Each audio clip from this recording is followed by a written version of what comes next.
জয় Radha Hari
Amen.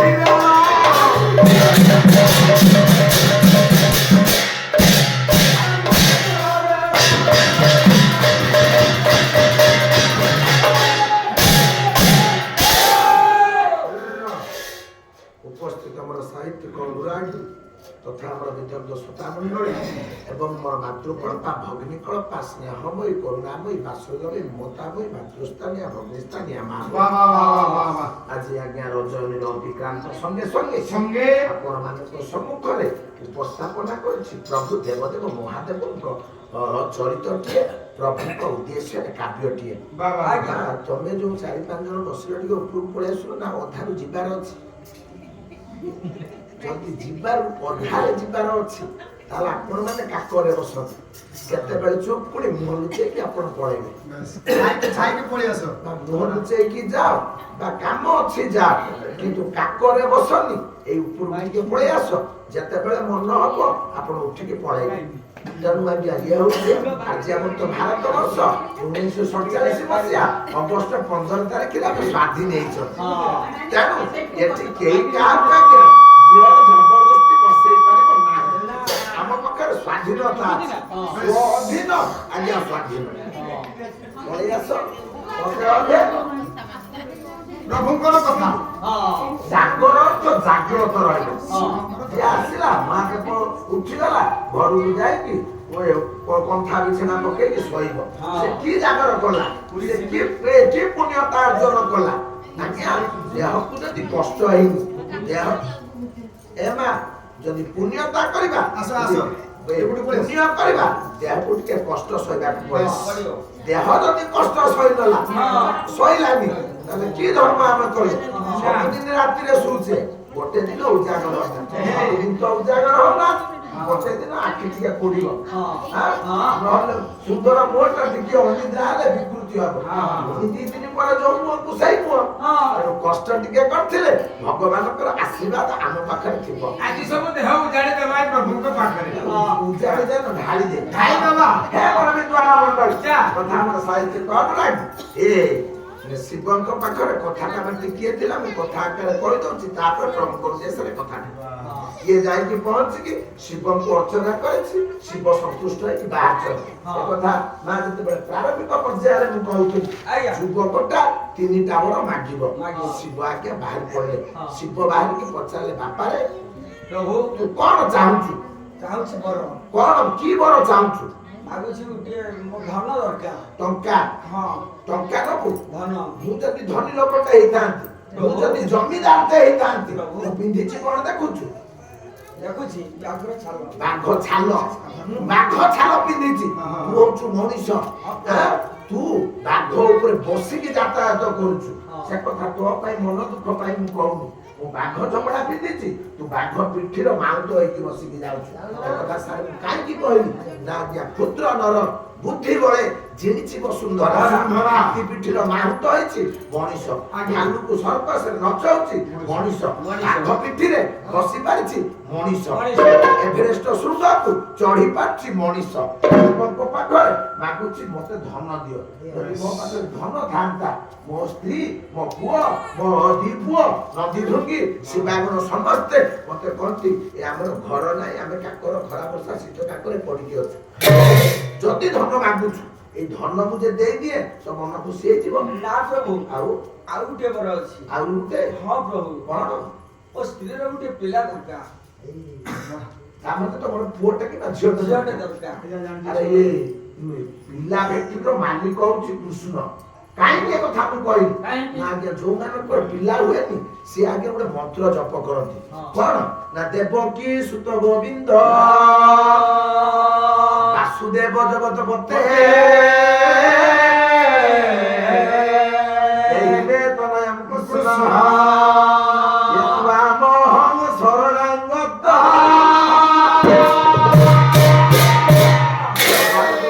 भगवान नारायण सर्वस्वी काले नन्नांकर समस्त भक्त मानकर मनोवांछा पूर्ण करंतु सर्वे बोलमनानंद सागर गवा आंठुआ गोपाल बालू गोपाल मूर्तिटिए घरे रखिकी माँ आज्ञा पिलाटिए पाइबा पाई पुओटिए पाइबा पाई पूजा शिव तो कई का कोठी तो पिला बांटी ना तो ये भूल बुद्धि किए देला हो ତୋର ପୁଅଟେ ଦରକାର। ହଁ ପ୍ରଭୁ। ଧନ ଦରକାର, ପୁଅ ଦରକାର। ତାପରେ ଆଉ କିଛି ଅଛି କି? ଅଛି ପ୍ରଭୁ। କହୁନୁ। ମୋ ମା ହଉଛି ଜନ୍ମରୁ ଅନ୍ଧ। ହଁ। ତେଣୁ ସେ ଦୁଇଟି ଆଖି ମାଗିଛି ପ୍ରଭୁ। ତିନିଟା ଆଖି ଦେଖୁଛୁ, ଅଧିକା ଆଖି ଗୁଡାକ ମୋର ଅଛି, ସେଥିପାଇଁ ମୋ ନାଁ ହଉଛି ତ୍ରିଲୋଚନ। ଆସିଛୁ କଣ ନା ତିନିଟା ଆଖିରୁ ଦିଟା ଆଖି ରହିବ। ହେଲା, ମୋର ଗୋଟେ ଆଖି ରହିବ, ମୁଁ ଜଗତ ଦେଖିବି, ଭକ୍ତମାନଙ୍କ କଥା ବୁଝିବି। କିନ୍ତୁ ଧନ ଦେବି, ପୁଅ ଦେବି, ଆଖି ଦେବି, ତିନିଟା ମୋ ଦ୍ୱାରା ସମ୍ଭବ ନୁହଁ। ତାହେଲେ ପ୍ରଭୁ ମୁଁ ତ ଭିକ ମଗାଟା, ତେଣୁ ଭିକ୍ଷା ନୈବଂଶ ନୈବଂଶ କହିଛି ଆଜ୍ଞା। ସଂସ୍କୃତ ସାହିତ୍ୟ ପ୍ରମାଣ କରେ କୋଉ ଲୋକମାନେ ସୁଖରେ ରହିବେ, ଆଉ କିଏ ଆଜ୍ଞା ସବୁବେଳେ ଦୁଃଖରେ ରହେ। କିଏ ସୁଖରେ ରହେ? ସଂସ୍କୃତ ସାହିତ୍ୟ। ବାଣିଜ୍ୟ ବସତେ ଲକ୍ଷ୍ମୀ କୃଷି କାର୍ଯ୍ୟ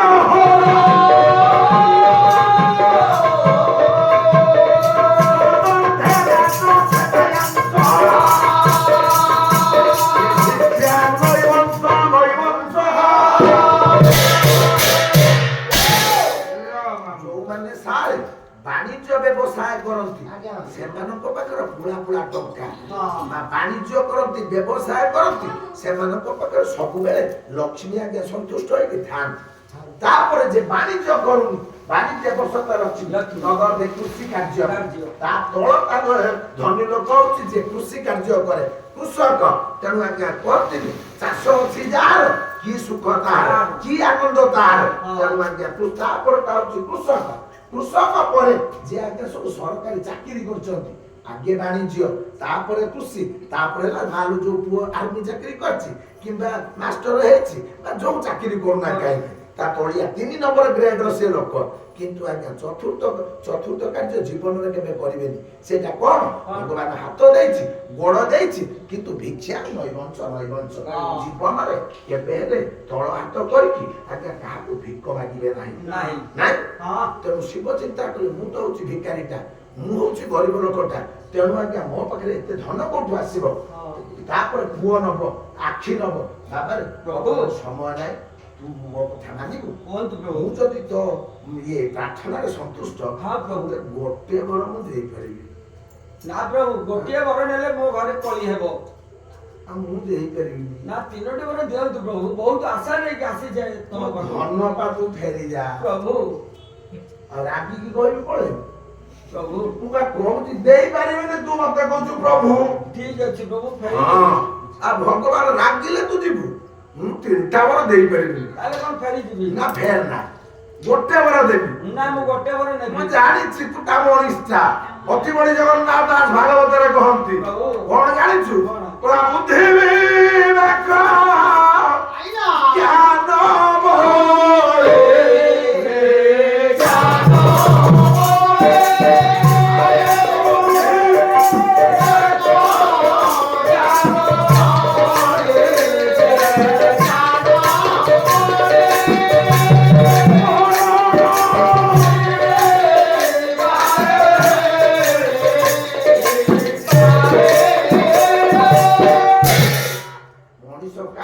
ଜ୍ଞାନ ବୁଦ୍ଧି ଅଛି, ତାର ବିବେକ ଅଛି, ତା ପାଖରେ ଜ୍ଞାନ ଅଛି। ନା ଏ 56 କୋଟି ଜୀବ ଭିତରେ ମଣିଷଟା ହଉଛି ଶ୍ରେଷ୍ଠ। କାହିଁକି ଏ କଥା କହିଲି? ଗୋଟେ କୁକୁର ବଞ୍ଚିବା ପାଇଁ ଖାଦ୍ୟ ଖାଏ ନା ନାଇଁ? କାହିଁକି ଅନେଇଛୁ ସେ? କୁକୁରଟେ ବଞ୍ଚେ କାହିଁ? ଖାଦ୍ୟ ଖାଇକି ବଞ୍ଚେ। ଆମେ କଣ ଖାଇକି ବଞ୍ଚେ? ଖାଦ୍ୟ। ଆଜ୍ଞା ତା ପାଇଁ ବିଷ୍ଠାଟା ହଉଛି ଅମୃତ, ସେ ତାର ଖାଇଲା। ଆମ ପାଇଁ ଭାତ ଭଲ, ଆମେ ଭାତ ଖାଇଲା। କିନ୍ତୁ ବଞ୍ଚିବା ପାଇଁ କଣ ଖାଆନ୍ତି? ଖାଦ୍ୟ। କୁକୁର ଛୁଆଟେ ଛୋଟରୁ ବଡ ନା ହେଲା, ଆମେ ମା କ୍ଷୀର ହଉ ଖାଦ୍ୟ ଖାଇକି ଛୋଟରୁ ବଡ ହେଲେ କିଛି ପାର୍ଥକ୍ୟ ଅଛି ନା? ତେଣୁ ଆଜ୍ଞା ଆମ ଖାଦ୍ୟ ପାଇଁ ଆମ ପିଲା କିଏ ବେଙ୍ଗଲୋର ଯାଉଛି, ଜାପାନ ଯାଉଛି, ଦିଲ୍ଲୀ ଯାଉଛି। ଆଜ୍ଞା ଦେଖିଥିବେ ଆର ଗାଁ କୁକୁର ଏପଟରେ ଯଦି ରୋଷେଇ ହେଲା, ସେ ଗାଁର ସେଣ୍ଟ ପାଇଯାଇକି ଏପଟ ଗାଁକୁ ଆସିଥିବ ସେଦିନ ଫିଷ୍ଟ ଖାଇବା ପାଇଁ, ଖାଦ୍ୟ ଖାଇବା ପାଇଁ ସେ ଗାଁ ଛାଡିକି ଏଠିକି ଆସିଲା। ତେଣୁ କିଛି ଅଲଗା ଅଛି ନା? କୁକୁରଟେ ତା ସଂସାରକୁ ବଢେଇବା ପାଇଁ ବାପା ସେ ପିଲା ଛୁଆ ଜନ୍ମ କରେ। ଆମେ ଆଜ୍ଞା ଆପଣଙ୍କର ନାତି ନାତୁଣୀ ଧୀରେ ଧୀରେ ଆଜ୍ଞା ସଂସାର ବଢେଇକି ଚାଲିଛନ୍ତି। କିଛି ପାର୍ଥକ୍ୟ ଅଛି? କୁକୁର ଯିଏ ଆମେ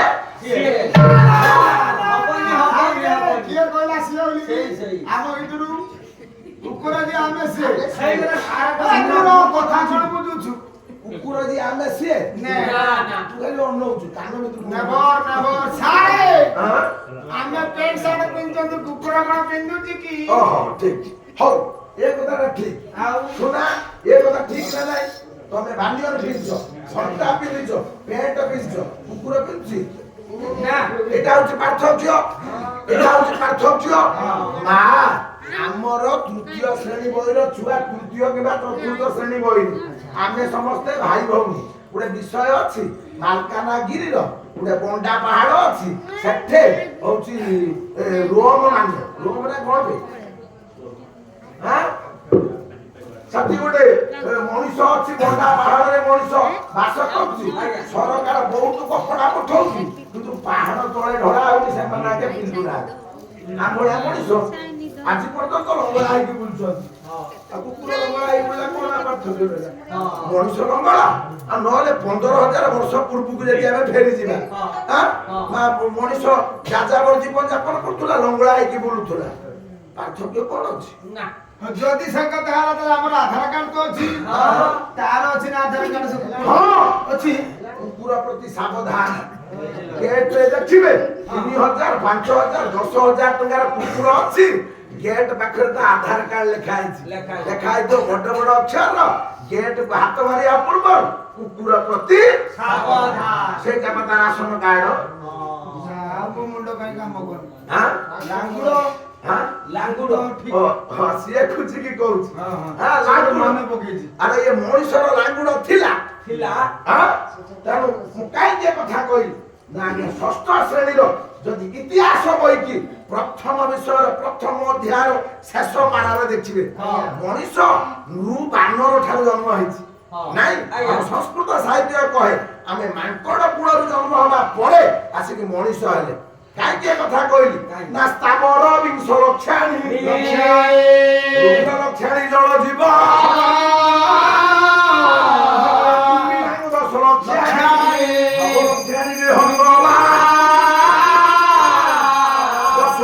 ତ୍ରିଶ ଲକ୍ଷାଣି ଚତୁର୍ଲକ୍ଷାଣି ଦାନରା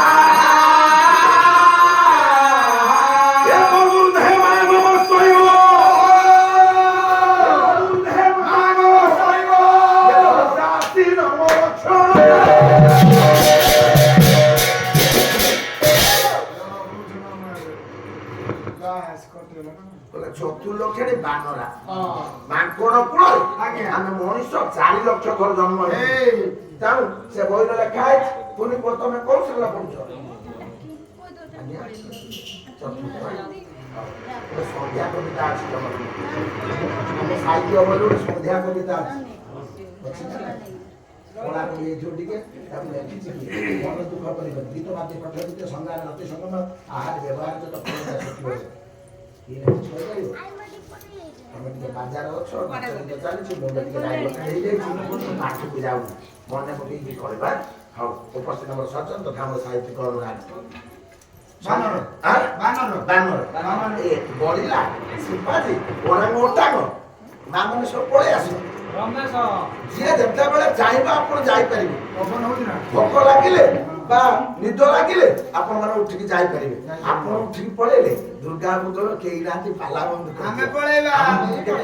ସହଜ ହବ ରାତି ହେଲେ ଆପଣ ଏମିତି ଯଦି ବସିଲେ ଆମର 9 ଗୁଡାକ ସବୁ ଢିଲା ହେଇଯିବ ଉପସ୍ଥିତ ମୋର ସଚେତନ ସାହିତ୍ୟିକ ଅନୁରାଗ ବଳିଲା ଶିବାଜୀ ଓରାଙ୍ଗ ଓଟାଙ୍ଗ ରୂପାଙ୍କର ଠାରୁ ଆମେ ସବୁ ଜନ୍ମ ହେଇଛୁ ମାଙ୍କର ଠାରୁ ଜନ୍ମ ହେଇଛନ୍ତି ସମୟାନୁକ୍ରମେ ନିରବଚ୍ଛିନ୍ନ ଗତିରେ ମଣିଷ ଆଗେ ଆସିକି ଲାଙ୍ଗୁଡ ଆଜି କଟି ଯାଇଛି ମଣିଷର କିନ୍ତୁ ଲାଙ୍ଗୁଡ ଥିଲା କିନ୍ତୁ କୁକୁର ଠାରୁ ଆମେ କାହିଁକି ଭିନ୍ନ ନା କୁକୁର ପାଖରେ ବୁଦ୍ଧି ନାହିଁ କୁକୁର ପାଖରେ ବିବେକ ନାହିଁ କୁକୁର ପାଖରେ ଜ୍ଞାନ ନାହିଁ ତିନିଟା କଥା ମଣିଷ ପାଖରେ ଅଛି ବୁଦ୍ଧି ଅଛି ବିବେକ ଅଛି ଜ୍ଞାନ ଅଛି ସେଥିପାଇଁ ଆମେ ହଉଛନ୍ତି ଶ୍ରେଷ୍ଠ ସେଥିପାଇଁ ଏ ଅତିବଡି ଜଗନ୍ନାଥ ଦାସ ଭାଗବତରେ କହିଲେ ଦୁର୍ଲଭ ମଣିଷ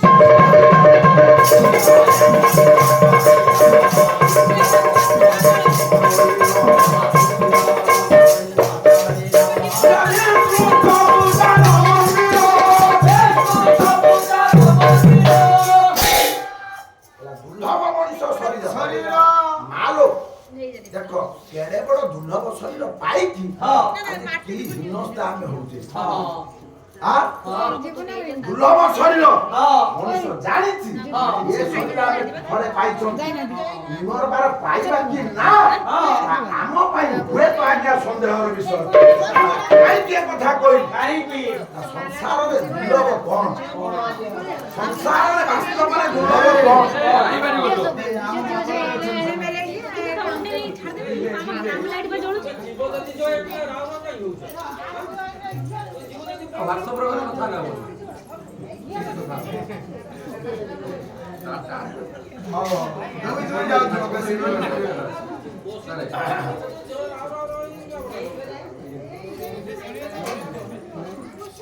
ଏ ମା ସବୁ ଜାଗର କଲ କହିଲ ମୋ ମାର କୋଉ ଅଙ୍ଗକୁ ବାପା ମାନେ ଛୁଇଁ ପାରନ୍ତି ଆଉ ଯୋଉ ବାପା ଛୁଇଁବ ବଞ୍ଚିଥିଲା ବେଳେ ସେ ଅଳ୍ପ ଆୟୁଷ ହବ ଏଟା ସହଜ କଥାଟେ କଣ ଆଉ କେଉଁ ଅଙ୍ଗକୁ ମା ତୁମର ବାପା ଛୁଇଁ ନ ପାରଇ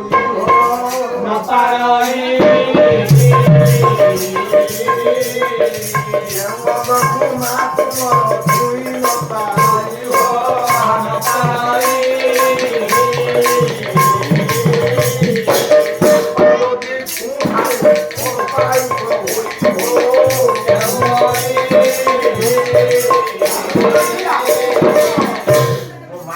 ଦେହର ଏମିତି ଗୋଟେ ଅଙ୍ଗ ଅଛି ଯୋଉ ଅଙ୍ଗକୁ ସ୍ୱାମୀ ମାନେ ବାପା ମାନେ ବଞ୍ଚିଥିଲା ବେଳେ ଛୁଅନ୍ତି ଏ ଦାଦି କହିଲୁ ଘୁଡ଼ିର କୋଉ ଅଙ୍ଗ ତ ଛୁଇଁ ପାରେନା ନାକିଲ ନାକଟା କଣ ହେଇଛି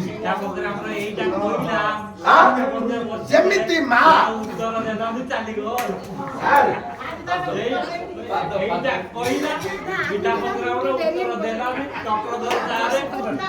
ବସିଲେ ଲାଷ୍ଟକୁ ସେ ଚାଲିଗଲା ଆଉ ଜିନିଷଟା ହଉଛି ସେଇଆ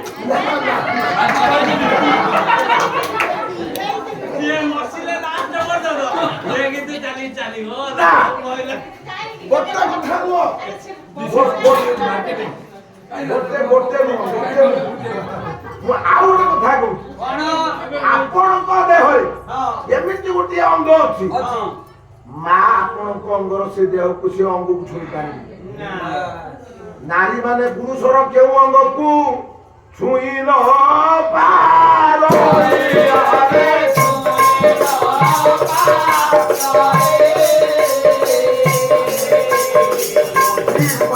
ପରେ ପୁଣି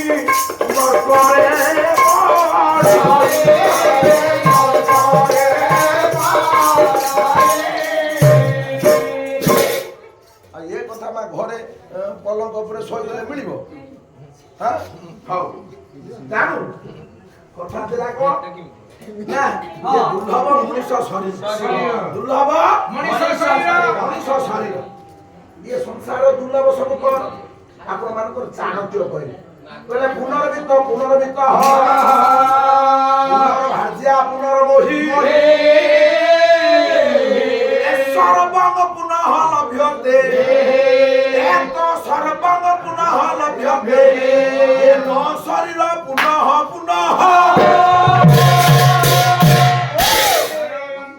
সারে ଆପଣଙ୍କ ପାଖରେ ଆଜି ଧନ ଅଛି କାଲି ରାତି ପାଇଲେ ହୁଏତ ସେ ଧନ ଆପଣଙ୍କ ପାଖରେ ନଥିବ କାହିଁକି ବା ଏ କଥା କହିଲି ନା ଯଦି କାଲି ସକାଳେ ଗୋଟିଏ ଘା ହେଇଯାଏ ତେଣୁ ଆଜ୍ଞା ସେ ଘାକୁ ଆପଣଙ୍କ 10ଟା ବ୍ୟାଙ୍କର ହଉ ସାରା ବିଶ୍ୱ ବ୍ୟାଙ୍କରେ ହଉ ଯେତେ ଟଙ୍କା ରଖିଥିବେ ଗୋଟେ ଘା ପାଇଁ ନିୟନ୍ତ୍ରଣ ହବ ନା ନାଇଁ ତେଣୁ ଆଜି ଯୋଉ ଧନ ଅଛି କାଲିକି ସେ ନଥିବ ନା ଧନଟା ଆମ ମାନଙ୍କ ପାଇଁ ଦୁର୍ଲଭ ନୁହଁ କାଲି ଯିଏ ଆମ ଗାଁର ଗରିବ ଥିଲା ତାକୁ ଆଜ୍ଞା ଚାକିରି ପାଇ ସାରିଲା ପରେ ସେ 3 ତାଲା ବିଲ୍ଡିଂ କରିଛି କିନ୍ତୁ ଆଜ୍ଞା ଆମର ଯୋଉ ଗୋଟେ ତାଲା ଥିଲା ଆମର ଅଛି ଆମେ ଭାବୁଥିଲେ ଆମ ଠାରୁ ସେ ଗରିବ ନାଇଁ ମା ପୁଅ ବଢିଲେ ଝିଅ ବଢିଲେ ଚାକିରି ଯେତେବେଳେ ହେଲା ଆମ ଠାରୁ 5 ତାଲା ବିଲ୍ଡିଂ କରିକି ସେ ରହିଛି ତେଣୁ ଆଜ୍ଞା ଧନ ଚିରସ୍ଥାୟୀ ନୁହଁ ଆଜି ଅଛି କାଲିକି ନଥିବ ନାଇଁ ଧନ ଦୁର୍ଲଭ ନୁହଁ ଧନଟା ଦୁର୍ଲଭ ନୁହଁ କାହିଁକି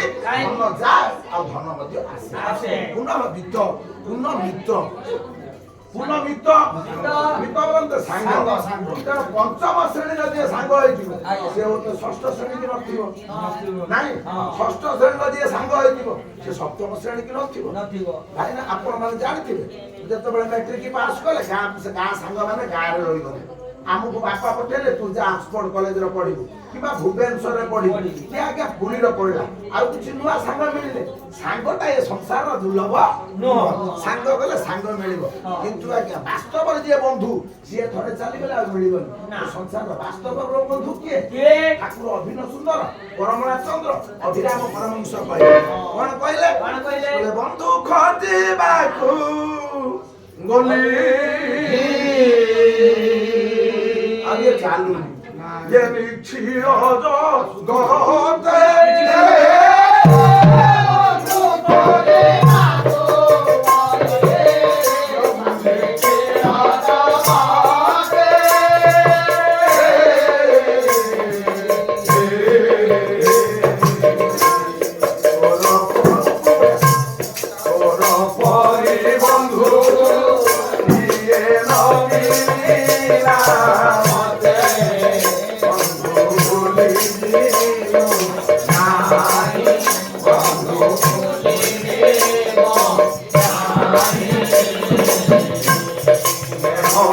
পাইলে কালে উঠে পারু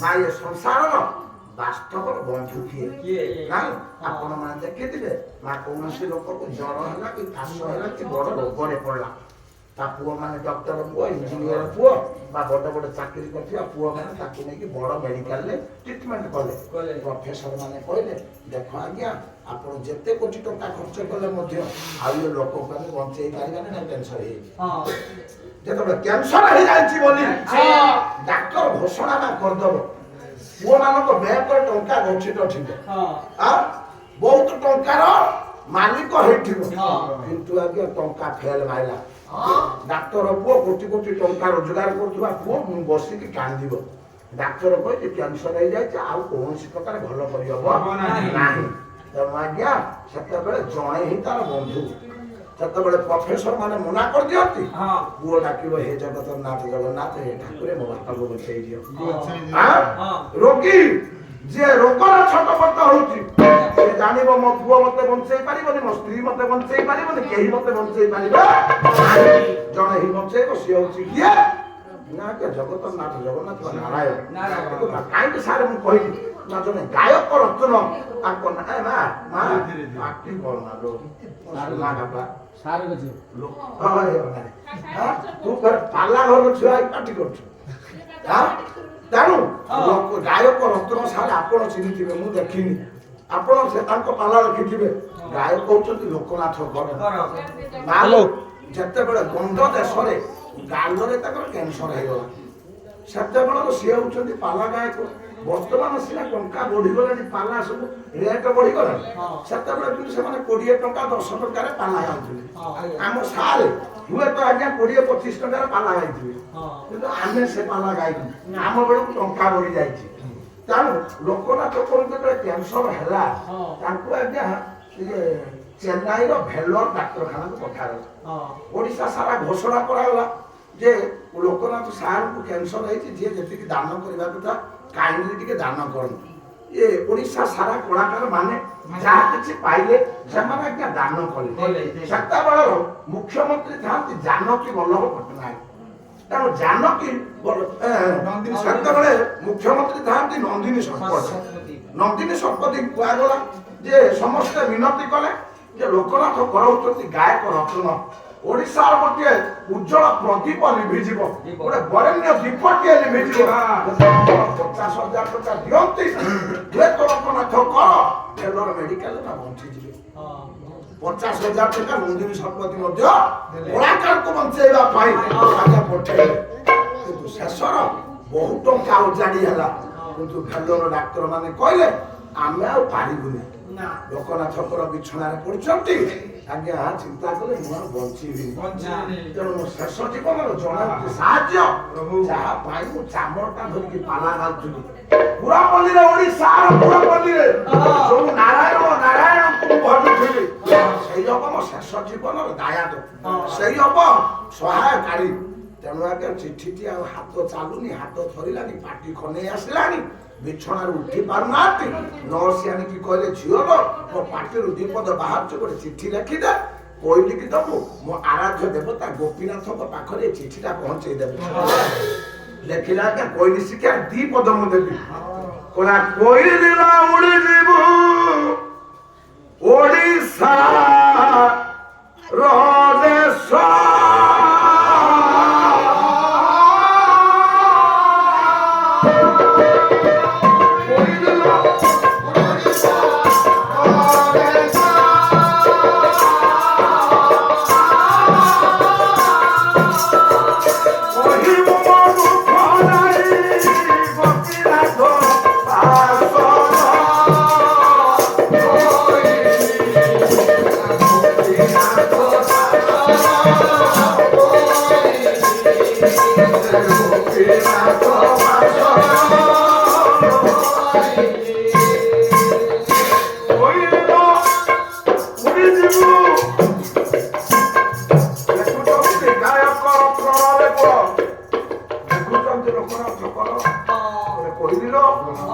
ଓଡ଼ିଶାର ଦେଶ ଚିଲିକା କୂଳରେ ଅଛନ୍ତି ମୋ ଆରାଧ୍ୟ ଦେବତା ଗୋପୀନାଥ କହିଲି ଏ ଚିଠିଟା ନେଇ ଯାଇ ପହଞ୍ଚିକି ମୋ ଆରାଧ୍ୟ ଦେବତାଙ୍କୁ କହିବୁ ଭାଲର ଡାକ୍ତର ଖାନାର ମୁଁ ବିଛଣାରେ ପଡ଼ିଛି ଗଣ୍ଡ ପ୍ରଦେଶ ମୋର କର୍କଟ ରୋଗରେ ପୀଡ଼ିତ ଡାକ୍ତର ମାନେ ଯେତେ ଚେଷ୍ଟା କରୁଛନ୍ତି ଭଲ କରିବା ପାଇଁ ଟଙ୍କା ଅଜାଡ଼ି ଗଲାଣି କିନ୍ତୁ କେହି ମତେ ଭଲ କରିପାରୁନାହାନ୍ତି ତେଣୁ କହିଲିର ଖଣ୍ଡ ଖଣ୍ଡ କଟା ହେ ଲାମାଂସ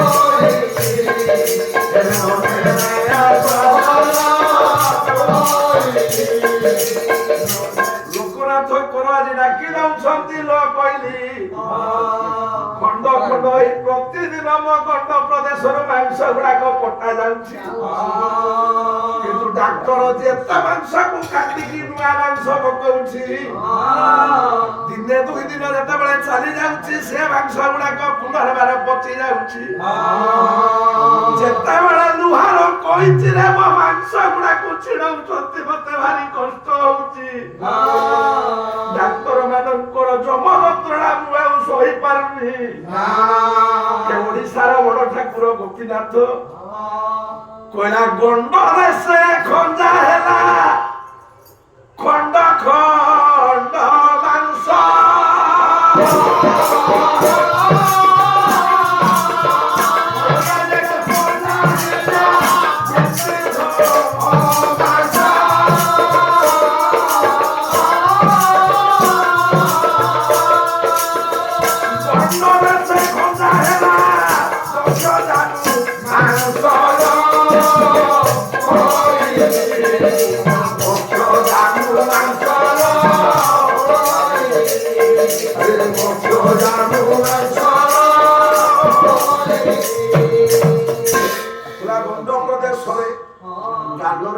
ଜଙ୍ଗଲ କଞ୍ଚା ମାଂସ ଗୁଡାକ କାଟିକି ନଉଛନ୍ତି ଛାତି ପାଖରୁ ମାଂସ ଗୁଡାକ କାଟିକି ନଉଛନ୍ତି କିନ୍ତୁ ଯେତେ ମାଂସ ପଡୁଛି ସବୁ ଗୁଡାକ ବଞ୍ଚି ଯାଉଛି ତେଣୁ ଆଜ୍ଞା ଦୁର୍ଲଭ ଶରୀର ହଉଛି ମଣିଷ ଶରୀର ତେଣୁ ମଣିଷ ଶରୀର ଥରେ ହଜିଗଲେ ହୁଏତ ପୁନର୍ବାର ଆମେ ପାଇବା କି ନାହିଁ ବିଦ୍ୱାନ ମଣ୍ଡଳୀ ଆମର ସାହିତ୍ୟ କରୁଣାର ଏ ଦୁର୍ଲଭ ଶରୀରକୁ ପୁଣ୍ୟତା ପ୍ରାପ୍ତ କରିବା ପାଇଁ ହେଲେ ଭଗବାନଙ୍କ ନାମକୁ ଟିକେ ଭଜନ କୀର୍ତ୍ତନ କରିବାକୁ ପଡ଼ିବ ତେଣୁ ଆଜ୍ଞା ପିଲାଟି ଶିବ ମନା କରୁଛନ୍ତି ବାବୁରେ ତିନିଟା ବର ମୁଁ ତତେ ଦେଇପାରିବି ଗୋଟିଏ ବର ଦେବି ତୁ ଯା ତୋ ମାଆକୁ ପଚାରିବୁ ତୋ ସ୍ତ୍ରୀକି ପଚାରିବୁ ନିଜକୁ ପଚାରିବୁ ଗୋଟିଏ ମୁଁ ଦେବି ପିଲାଟାକେ ବାହାରିକି ପଳେଇ ଯାଉଛି ହଁ। ଏ କଥା ଶୁଣୁଥିଲେ କିଏ କିଏ? ଜନନୀ ସହିବକେ ପୁତ୍ର କଷଣ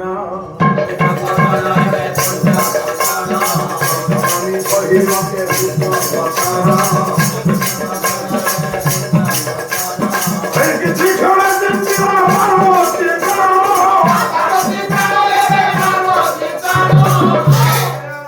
ମା ପାର୍ବତୀ ଏ କଥା ଗୁଡାକ ସବୁ ଶୁଣୁଛି କହିଲେ ଇଏ ମୋ ପିଲାଟା କାନ୍ଦୁଛି 3ଟା ବର ମାଗୁଛି ମୋ ସ୍ୱାମୀ ତାକୁ ଦଉନାହାନ୍ତି ହଁ ତେଣୁ ଆଜ୍ଞା ପିଲାଟା କାନ୍ଦି କାନ୍ଦିକି ଚାଲିଗଲା ଚାଲିଗଲା। ଯେତେବେଳେ ପିଲାଟା ଫେରୁଛି ହଁ।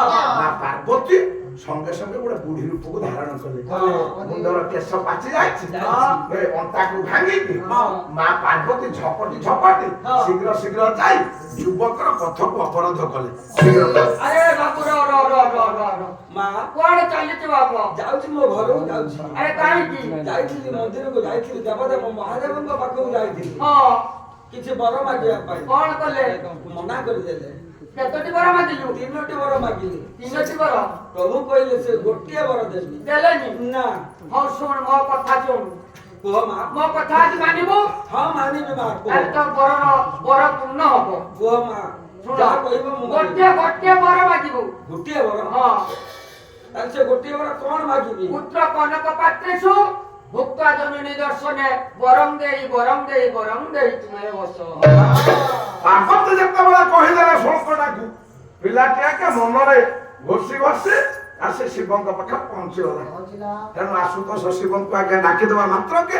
ଶିବ ପହଞ୍ଚିଗଲେ କହିଲେ ଧନ ଆରେ ଗୋଟେ ବର ନବୁ ହଁ ପ୍ରଭୁ ମୁଁ ଗୋଟିଏ ବର ଦେବି କହ କହିଲା ମମ ପୁତ୍ର ଭୁକ୍ତ୍ୱା କନକ ପାତ୍ରେଷୁ ମମ ଜନନୀ ଦର୍ଶନ ବରଂ ଦେହି ସଦା ଆଜ୍ଞା ତଥାସ୍ତୁ କହିଦେଲେ ଶିବ ତଥାସ୍ତୁ କହିଦେଲେ ପିଲାଟି ଆଜ୍ଞା 3ଟା ବର ନେଇକି ପଳେଇଲା ପାର୍ବତୀ ମା ଆସିକି ପହଞ୍ଚିଲେ ପାର୍ବତୀ ମା କହିଲେ ସ୍ୱାମୀ କଣ କଲ କଣ କଲ ସ୍ୱାମୀ ତମେ ତାକୁ ବର ଦେଲ ଗୋଟେ ତମେ ତ ସବୁ ଦେଇଛ ଗୋଟେ କଣ ଦେଇଛ ଛି ଛି କଣ? ତମେ ତ ସବୁଦିନ ଝଗଡା କରିବା ପାଇଁ ତମର ଇଚ୍ଛା ଯଦି ସ୍ତ୍ରୀ ତା ସ୍ୱାମୀ ସହିତ ଟିକେ ଝଗଡା ନ କଲା ତା ପେଟର ଭାତ ହଜମ ହବନି ତମେ ତ ସବୁବେଳେ ଭାଙ୍ଗ ଗଞ୍ଜେଇ ଖାଇ ବିଭଳ ହଉଛ ତମେ ତ କିଛି ଜାଣିପାରୁନ କଣ ଜାଣିବି ସେ କଣ ଗୋଟେ ବର ମାଗିଲା 2 ଧାଡିର ଗୋଟିଏ କଥା କହିଲା ମୁଁ କହିଲି କଥା ଗୋଟିଏ ବର ନେଇକି ଯାଇଛି ଗୋଟିଏ ବର ହଁ ସବୁ ସାରି ଦେଇଛ ପାର୍ବତୀ କହିଲେ ତ୍ରୈଲୋକ୍ୟ ନାଥ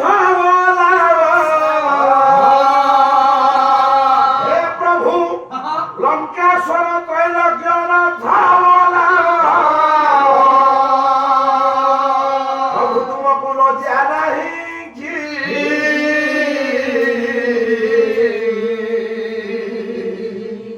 ପାଉଁଶ ଗୋଳା ଶରୀର 3 ଆଖିକି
ପାର୍ବତୀ ମା ରାଗି ଗଲେ ରାଗି ଯାଇ କହିଲେ ତ୍ରୈଲୋକ୍ୟ ତିନି ଲୋକର ନାଥ ତମ ସ୍ୱାମୀକୁ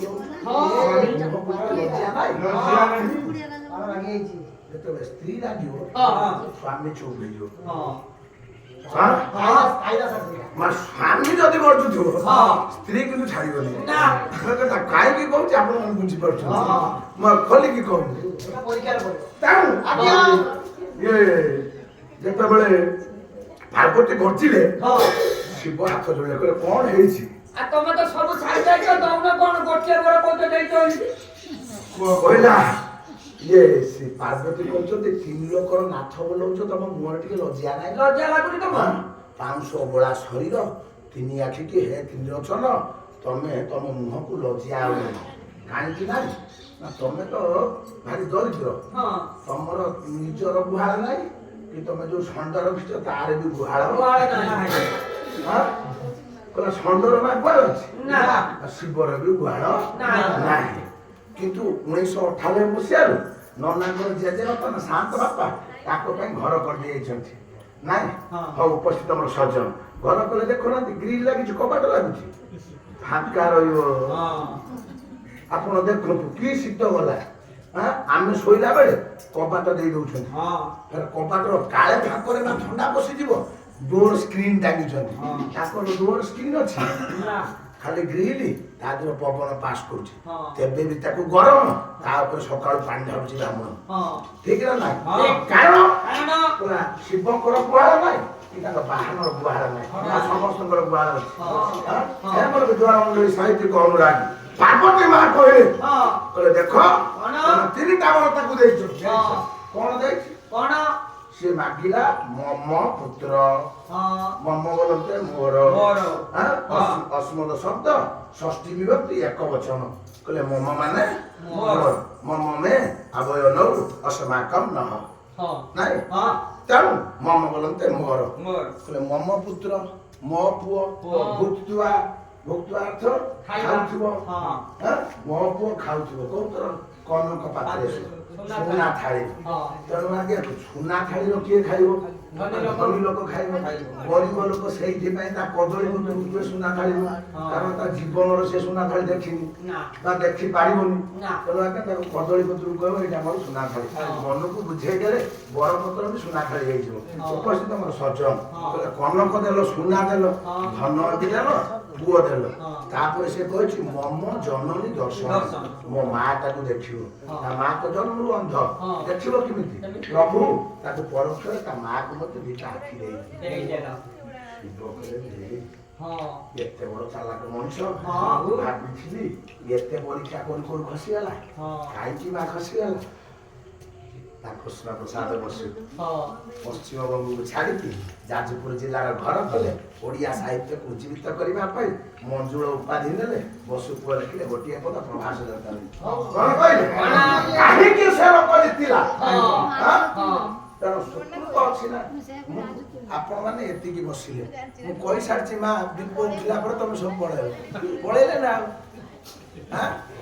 ପାଲନ ଶୁଣ କିନ୍ତୁ ଏଇଠି ବିଛଣା ପକେଇକି ଶୋଇବା କଥା ତା କବାଟ ବନ୍ଦ ହବନି ସିଏ ଖୋଲାରେ ପଡିଲା ଆମେ ଚାଲିଲେ ଆମେ ହୁରି ଆସୁଛି ଆଜ୍ଞା ଆମେ ଯିବୁ ବାସ୍ କିଏ ଠାକୁର ବାଡ଼ିଆ ତୁ ଥୋଇଦେବେ ତମେ ତ ସବୁ ଠାକୁର ବାଡ଼ିଆ ଅଛ ତେଣୁ ଥୋଇଦେବେ କିଛି ପଡ଼ା ନେଇକି ଶୋଇଯିବ ଆମେ ପାଲା ଆଉ ଗାଇବେନି ଆମର ଯାହା ଆଉ ହଇରାଣ କରୁଥିବୁ ଦେଖିବୁ କାଳେ କୁକୁରଟେ ପଶିଆଇଲେ କି ଆମ ଠାକୁର ବାଟେ ପଶିଯିବ ଆମେ ସେଇଆକୁ ଜଗିବା ପାଇଁ ଆମକୁ ଟଙ୍କା ଦେଇକି ନେଇଛନ୍ତି ହଉ ଉପସ୍ଥିତ ଆମର ସଜ୍ଜନ ତଥା ଆମର ସାହିତ୍ୟିକ ଅନୁରାଗ ତେଣୁ ଆଜ୍ଞା ଶିବ ତିନିଟା ବର ଦେଇଦେଲେ କିଏ ଆଜ୍ଞା ବର ପାଏ କିଏ ବର ପାଏ ବସୁ କହିଲେ ଭକ୍ତ ବର୍ଷଣ ଶ୍ରୀ ହରି ତୁମେ ଭକ୍ତ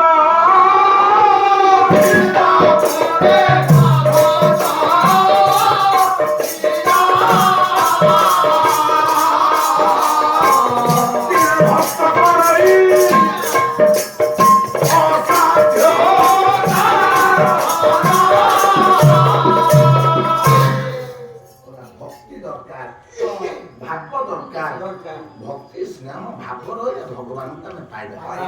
ହଉ ସେଇ ଶିବ ମା ପାର୍ବତୀ ସମସ୍ତ ଶିବାଗଣ ନନ୍ଦୀ ଭଙ୍ଗୀ ଉପସ୍ଥିତ ଥିବା ବିଦ୍ୱାନ ମଣ୍ଡଳୀ ମା ମାନଙ୍କର କୁନି କୁନି ପୁଅ ଝିଅମାନଙ୍କର ଚଳାପଥକୁ ସୀମିତ କରି ଏ ଗାଁର ସମସ୍ତଙ୍କର କଲ୍ୟାଣ ସାଧନ କରନ୍ତୁ।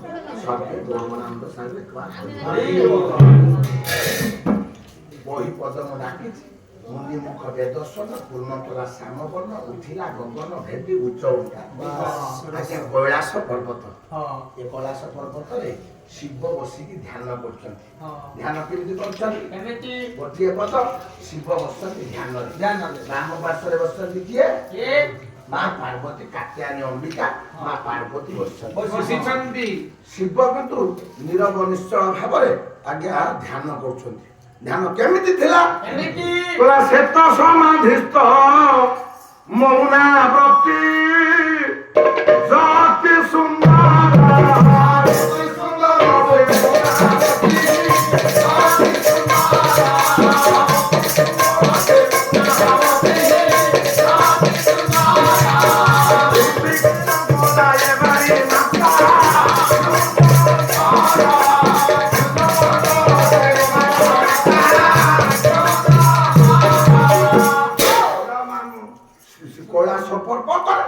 ଶିବ ଆଜ୍ଞା ବସିକି ମାର ଧ୍ୟାନ କରୁଛନ୍ତି।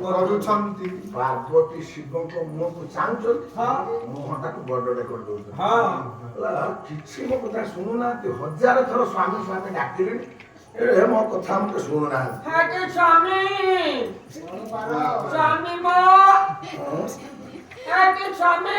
ଶିବ ଆଜ୍ଞା ଶୁଣିଲେନି ନା। ଯେତେବେଳେ ଶିବ ନ ଶୁଣ, ଯେତେବେଳେ ଶିବ ନ ଶୁଣେ ମା ଦେଖିଯିବେ ଆପଣ ମାନେ ଆମ ଘରର ଯେତେବେଳେ ଆଜ୍ଞା ସ୍ତ୍ରୀ 3 ଥର ଡାକିବ, ଡାକିଲା ପରେ ଯଦି ଆଜ୍ଞା ସ୍ୱାମୀ ନ ଶୁଣିଲା ଟିକେ ବିଛଣାରେ ଚିମୁଡ଼ି ଦବ।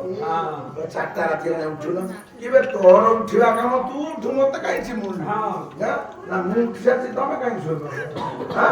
ବର୍ତ୍ତମାନ ଯୁଗ ପାର୍ବତୀ ଆଜ୍ଞା ଶିବଙ୍କୁ ଧ୍ୟାନ ଭଗ୍ନ କଲେ। ଭଗ୍ନ କରିସାରିଲା ପରେ ଦେଖିଲା ବେଳକୁ ମୁହଁଟା ଶୁଖିକି ଏତେ ବଳକେ ପାର୍ବତୀ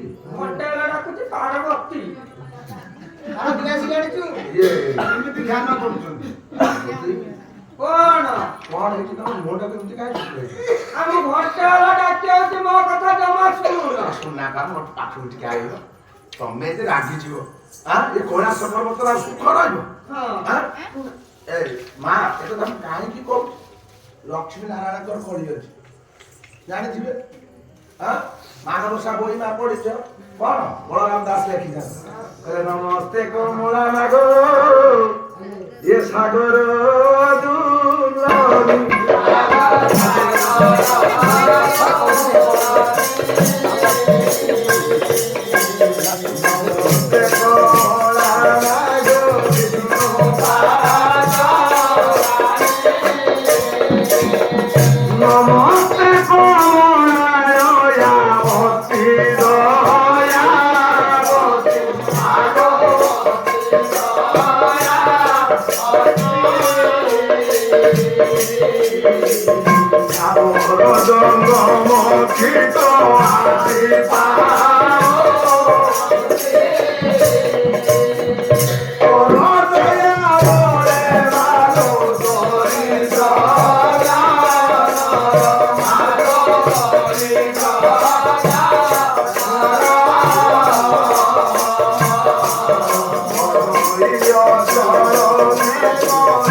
ଆଜ୍ଞା ବଳରାମ କହିଲେ ତୋ ସ୍ତ୍ରୀଟା ସକାଳୁ ଉଠିକି ଯାଇକି ଅସ୍ପୃଶ୍ୟ ଜାତି ମାନଙ୍କ ଘରେ ଛୁଇଁକି ଆସିକି ଆଜ୍ଞା ପହଞ୍ଚୁଛି କହୁଛି ନା ଆମ ଦେଉଳରେ।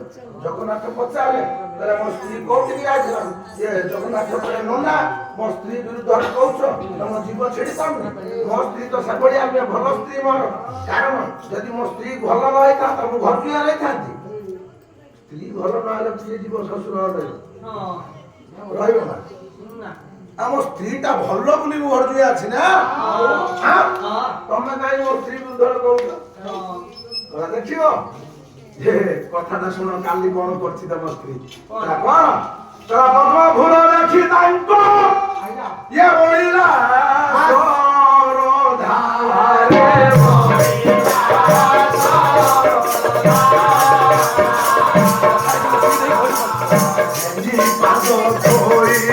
में आतो है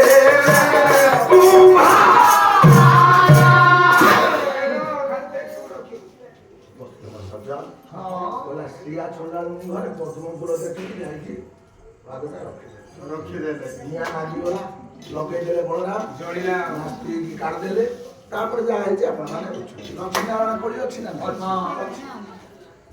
सची इंद्र भितर कलिकजी अच्छी ब्रह्मा सावित्री भितर कलिकजी अच्छी आम जो स्वामी स्त्री आम भितर प्रतिदिन झगड़ा अच्छी किंतु ये जो आज्ञा विशेषत्व ठाकुर पार्वती और शिव भितर जीवन में केवे कलिकजिया ना जीवन में ना प्राण ठारू भल पाती शिव आज्ञा पार्वती की पार्वती निज प्राण ठारू बेसी भल पाती शिव बहुत कथा माँ अच्छी सब कथा कहबनी जहाँ ठिका ठिका मिलूँ मुझे टिके कहीदि तेणु ये कथा को दिने चिंता कला नारद कलिकजिया मुझे हो सबुठ झगड़ा लगे पार्टी घरे टे निया लगे दिखती जदि मो जीवन टा सक्सेस हो जाए चिंता कला देवर्षि नारद एक घरे जदि मु कली मंजीटा पोती दियंती मो जीवन टा सार्थक होता कहीं निरंजन घर आगे पदुटिया देखती कली खोजु थाई सदारा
नारद कलिन के चिंता कला बाट कौन जो सत्य अच्छी सारे जो सत्य अच्छी झगड़ा केमती हम शिव जहाँ करेंगे कहीदे पार्वती पार्वती जहाँ करेंगे सब शिव जो स्वामी स्त्री भितर कौन मिछ नाटक ना झगड़ा कहीं तेणु नारद चिंता कले कौन कले झगड़ा लगे तेणु दिने बाहर शिव स्वर्गपुर को जी स्वर्गपुर को जावाई बाहर ये कैलाश पर्वत पार हो सुवर्ण सूचक हंदुला देवर्षि नारद नारद ये समय धीरे धीरे धीरे धीरे जाए पशिला शिव जानी पारे नारद जाए तेणु आज्ञा कि शिव लक्षण करे चलीगले ए माँ दी धाड़ी स्लीप मार खंडिया शोले बुझी पार आज्ञा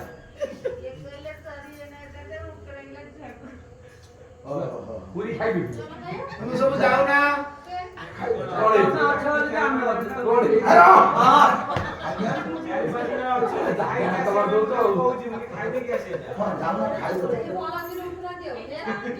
ना ना এটা আগু করে এটা ভালো লাগে না কানু সিনা ভালো লাগে পেট ভালো লাগে আর পেট জড়িলে কানু ভালো লাগলে কোন হবে কতরে উঠে দিও বসি ভালো যাও খাই দেখে আসবে ননে গোটা গপ্প চালাইছো মাইক রে শুন শুনি কাটিবে হ্যাঁ জানো শিব ये नासिक चली गले नारद आसी पहुंचला बा पार्वती के पाखे ताके कहला मां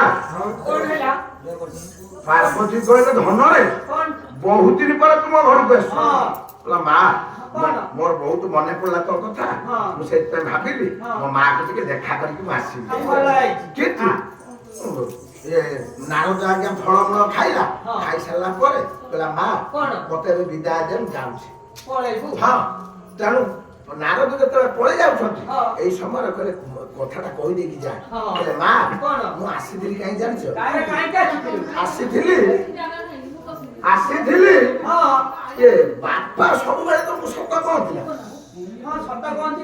ଆଉ ତମେ କୁଆଡେ ସବୁବେଳେ ବାପାଙ୍କୁ ସତ କୁହ ନା ହଁ ହଁ ଏଇଟା ଠିକ ହଁ ଠିକ। ତାହେଲେ ମୋ କାନ ଶୁଣୁଛି ଠିକ ଆଉ ହଁ କିନ୍ତୁ ମା କଣ?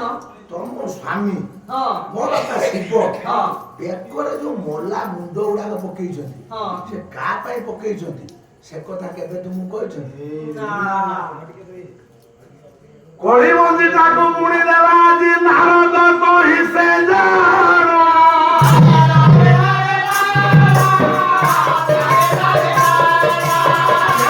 ମହାଦେବ ପୁଣି ପଛରେ ମୁଣ୍ଡ ଧାର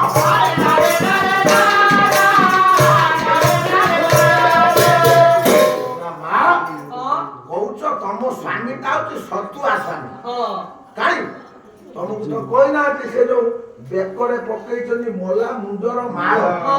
ଯୋଉ 108ଟା ମୁଣ୍ଡ ମାଳ ପଡିଛି ହଁ। ସେଟା କା ମୁଣ୍ଡ ସେଇଟା କହିନା ନା ମତେ କହିନାହାନ୍ତି। ପାର୍ବତୀ ପୁରା ରାଗିକି ପହଞ୍ଚ ଆଜି ଆସନ୍ତୁ ମୁଁ ପଚାରିବି। ତାହେଲେ ସବୁ କଥା ମତେ ଇଏ କୁହନ୍ତି ହଁ। ଆସନ୍ତୁ ହଁ। ଆଜି ତାଙ୍କର ଦିନକୁ ମୋର ମୋର ଦିନ ଦିନ। ଆଜି ଭିଡା ଭିଡି ହବ ହଁ ତେଣୁ ଆଜ୍ଞା ଶିବ ଆଉ ସ୍ୱର୍ଗପୁର ଯିବେ କଣ ମନ ଚଞ୍ଚଳ ହେଲାଣି ଏ ନାରଦଟା ଯାଇଛି ମାନେ ଘରେ ନିଆଁ ଲଗେଇଯିବ ତେଣୁ ଆଜ୍ଞା ଆଉ ସ୍ୱର୍ଗପୁରକୁ ଯାଇପାରିଲେ ଶିବ ଫେରି ଆସିଲେ ହଁ। ଆସିକି ଦେଖିଲା ବେଳକୁ ଗେଟରୁ ବାହାରୁଛି ନାରଦ ହସି ହସିକା ହଁ। ଶିବ ପଚାରିଲେ କହିଲେ ତୋ ମା ପାଖରେ ନିଆଁ ଲଗେଇ ଦେଇକି ଆଇଲୁ କଣ ନିଆଁ ଲଗେଇ କହିଲା ପ୍ରଭୁ ହଁ। ଆପଣ ଜାଣିପାରିଲେ ହଁ କହିଲେ ମୁଁ ଜାଣିନି ତୁ ଚୁଗୁଲିଆଟା ମୋ ଘରକୁ କେବେ ଆସୁନି ଆଜି ଯେତେବେଳେ ବସିଛୁ ହଁ। ନିଶ୍ଚିତ ନିଆଁଟାକୁ ଲଗେଇଥିବୁ ନା ହଁ କହିଲା ନା ପ୍ରଭୁ ମୁଁ କିଛି କରିନି କିଛି କରିନି କହିଲା, ହଉ ତ ବାଟରେ ଯା ହଉ ଯା ଯା। ଗଲା ବେଳକୁ ସେ ପାର୍ବତୀ ଧାନ ଉଷୁରା ହାଣ୍ଡି ଭଳିଆ ମୁଣ୍ଡା କରି ବସୁଛି ହଁ ଏ ଦେଖିଦେଲେ କହିଲେ ପାର୍ବତୀ କଣ ତମେ ମନ ଦୁଃଖ କରିଛ କଣ ହେଇଛି କଣ ହେଇଛି? ହଁ ତମେ ତ ମତେ ଗୋଟେ କଥା ଲୁଚେଇକି ରଖିଛ। କଣ କିଛି ଲୁଚେଇନି କିଛି ଲୁଚେଇନ। ଯାହା କରେ ମୁଁ କହିଦିଏ କହିଦେବ ହଁ ଏଇ ଯୋଉ କଣ ପକେଇଛ ଏ ବେକରେ ଏଇଟା ମୁଣ୍ଡ ବାଳ ଏ ମୁଣ୍ଡ ବାଳ ତମେ କାହିଁକି ପକେଇଛ? ଓହୋ ଏ ମୁଣ୍ଡ ବାଳ କାହିଁକି ପକେଇଛି ହଁ।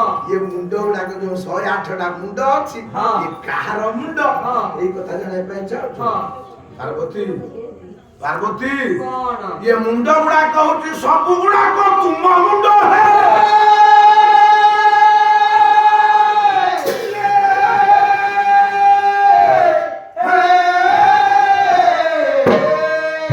ସତୀ ଭାବେ ଜନ୍ମ ନେଇ ମରଣର ଫିର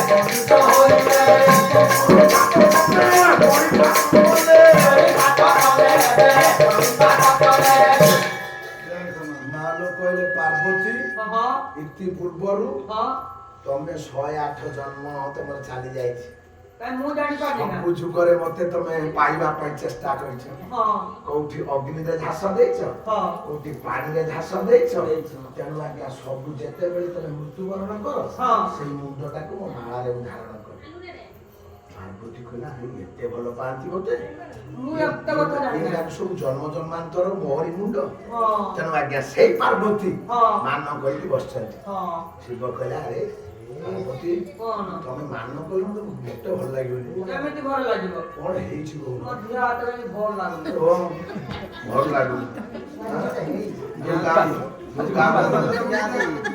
ଦୁର୍ଗାକୁ ଆପେଲ ଦେଲା ଖାଇଛୁ ଅଙ୍ଗୁର ଦେଲା ଖାଇଛୁ ହଁ ମିଶ୍ଚର ଖାଇଛୁ କଦଳୀ ବି ଖାଇଛୁ କଣ ଅସୁବିଧା ହେଲା ବହୁତ ଭଲ ମତେ ଜ୍ୱର ହେଇଛି।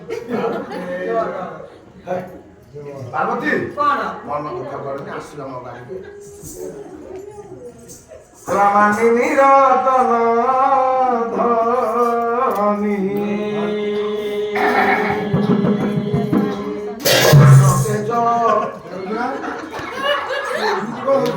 তেজ এ রাতে করে লাইনে করা উদ্ধার করতে বলছে পার্বতী এ মানিনী রতন ধনী এ মানতে জয়